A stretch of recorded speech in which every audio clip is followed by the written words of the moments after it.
এখন আলী ভাইয়ের কথাগুলো সত্য। দেখুন বিল্লালকে নিয়ে কি মন্তব্য করে। চিনেন? হ্যাঁ, ভাইরাল পারসন, অনেক ভাইরাল এবং মানুষের উপকার করে। আচ্ছা, এর বিষয়ে আপনি 3টা লাইন বলেন তো। আমার প্রথম কথাই হচ্ছে যে ভদ্রলোকের কাজ কি, এদের কি ফ্যামিলি নেই? আমরা তো কন্টেন্ট ক্রিয়েটিং আমরা করি, ধরেন যে সিনেমা করি, বিজনেস করছি, তারপর স্টেজ শো করছি, মুভি করছি, নাটক করছি, সবকিছু করছি। কেন করছি? ফ্যামিলি, জীবন জীবিকার কারণে। আর ইনি দেখি খালি এই মানে দিচ্ছি, তাহলে আসছে কোত্থেকে? মানে আমার এটা মাথায় ঢুকছে না। তাহলে আপনি যদি কাজ ঠিক মতো করেন, কি কাজ করছেন আপনি? আপনি কি মনে করেন বাসের ড্রাইভার, হেল্পার, কন্ডাক্টর, জমি চাষ করেন, আবাদ করেন, বা এরকম কিছু? আমার খুব জানতে ইচ্ছা করে এইসব মানুষগুলো নিয়ে।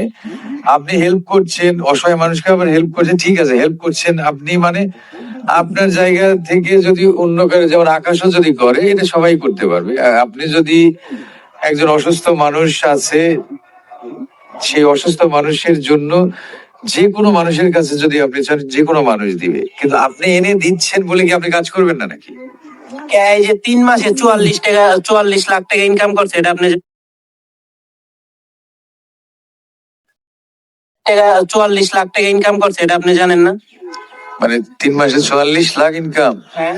কি কাজ? কৃষি কাজ? না, এই কন্টেন্ট ক্রিয়েটর করে তো 3 মাসে 44 লাখ টাকা ইনকাম করছে। তবে আমার জানা মত তুই যত টাকা মানুষকে দিছে 44 লাখ তো শেষ হয়ে যাওয়ার কথা। কন্টেন্ট ক্রিয়েটিং করে 44 লাখ কয় মাসে? 3 মাসে। না, এটা স্বাভাবিক কথা। আমারই তো 30 লাখ নাই 6 মাসে। তার 3 মাসে যে 44, আমার 6 মাসে 30। ঠিক আছে, সে বড় কন্টেন্ট ক্রিয়েটর, আমি তো আর ওভাবে কন্টেন্ট ক্রিয়েট করি না।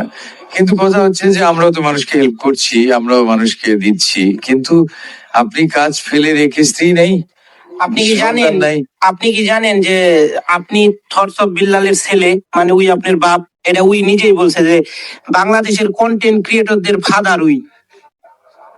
ও আমার বাপ। ও কত সালে আসছে কন্টেন্ট ক্রিয়েটিং এ? ওই তো রীতিমতো বলতেছে যে বাংলাদেশ যত কন্টেন্ট ক্রিয়েটর আছে সবগুলির ফাদার আমি। ওই চোদনার পুত্রে বলিস ওই কত সালে আসে আর আমি কত সালে আসছি? শালার ভূত, আমি ফেসবুকের জন্ম কবে? তার কিছুদিন পর থেকে ফেসবুকে, আর ফেসবুকে প্রথম পেজই মনে হয় আমি নিয়ে আসছি। সেই পেজ প্রথমবারই হ্যাক হয়ে যায় প্রথম লটে। ফেসবুকে এবং ইউটিউবে শুরুর দিকে আমি। পাগল নাকি? কে কয় এগুলি? ওই কি কন্টেন্ট ক্রিয়েটর বাপ? মানে ও তো আমাদের দেখে আসছে। ও তো যখন ছড়িয়ে পড়লো ফেসবুকিং, তখন তো সে আসছে। সে বাপ হবে কেন? ওর বাপ তো আমি। কারণ সবার আগে ফেসবুকে আমার যখন পেজ আমি নিয়ে আসি, তখন তখন আর কেউই নাই পেজে। সাকিব খান নেই, মিডিয়া কোনো পার্সন নেই, সাধারণ মানুষ তো আসেই নেই। কি কয় এসব? তাহলে আজকে থেকে নতুন ইতিহাস তৈরি হইলো। থটস অফ বিল্লালের ফাদার চিকন আলী, থটস অফ বিল্লালের আব্বা চিকন আলী। কন্টেন্ট ক্রিয়েটর জগতে থটস অফ বিল্লালের আব্বা চিকন আলী, এটা মানতেই হবে। আমি 11 সাল থেকে ফেসবুকে। পেজ তো আইলো 14 শেষের দিকে পেজ। এখন ওর মাতলামির বিষয়ে কিছু বলেন, যে ওর রিসেন্টলি যে ভিডিও, ওই দিন আপনি আমার একটা ডাইকা দেখাইলেন, কিরে এই যে বিল্লাল তো গাঁজা খায়, এই বিষয়ে বলেন। গাঁজা খান কেন মিয়া? আপনি মানুষের সেবা করেন, গাঞ্জা মাঞ্জা এসব খাইলে? আমরা সেলিব্রিটি না? আমরা দীর্ঘ 25 ইয়ার্স থেকে কাজ করছি, সিনেমা করছি, নাটক করছি, কন্টেন্ট ক্রিয়েটিং করছি। হয়তো আপনার মতো আলোচনায় আসতে পারি নাই, আপনার মতো এত বড় পরিসরে যাইতে পারি নাই। সিনেমা করার পরে এত কাজ করছি, কোনো নেশা তো আসক্ত হতে পারি নাই, হই নাই। তাহলে আপনি হলেন কেন? আপনি তো এটা ব্যাড লাক আপনার। আপনি আজ বাদে কাল আপনি ছুঁড়ে ফেলে দিবে।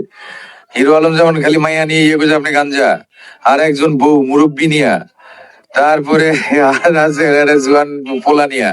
তো এইগুলি তো শিল্পের স্ক্যান্ডাল থাকতে হয় না, না মেয়েলি বিষয়, নেশা জাতীয়তে আসক্তি থাকতে হয় না।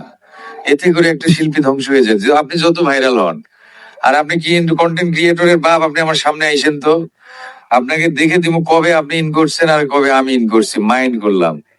আচ্ছা, ওর যেই কন্টেন্ট, ওই যেভাবে কন্টেন্ট গুলি বানায়, ছন্দ, এগুলি কি আপনার দ্বারাই বানানো সম্ভব? আমি তো জানি আপনি প্রচুর গান লিখছেন, প্রচুর নামি দামি শিল্পীরা আপনি গান লিখে দিছেন, তো ওই ছন্দ কি আপনার দ্বারাই সম্ভব কিনা? আমি আসলে নিজের ঢোল তো নিজে পেটাইতে হয় না, ওরে আর আমার এক জায়গায় করিস, ওও ছন্দ বলবে আমিও ছন্দ বলবো, কিন্তু প্রস্তুতি ছাড়া। তুই বলবি একটা বিষয়ের উপর, এই ছাতার উপর আপনি বলেন, সেও বলবে।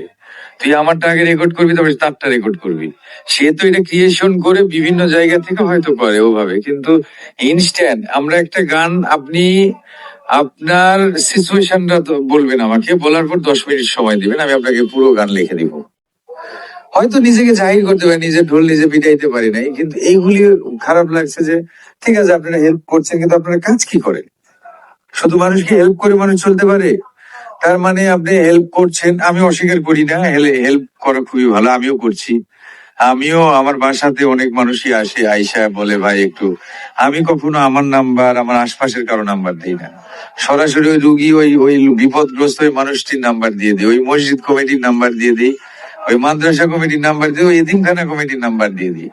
তাদের সাথে কথা বলে আপনারা প্রুফ নিয়ে তারপর দিবেন, যাতে এটার ভুক্তভোগী আমি না হই। তাহলে বিল্লাল রে ওপেন চ্যালেঞ্জ দিলাম, আসো চিকন আলীর সাথে বসো, দেখি কে বেশি কন্টেন্ট তৈরি করতে পারে ইনস্ট্যান্ট। ইনস্ট্যান্ট ছন্দ নিয়ে সে সে সে কেন, বাংলাদেশের যে কাউরে চ্যালেঞ্জ করলাম আলহামদুলিল্লাহ।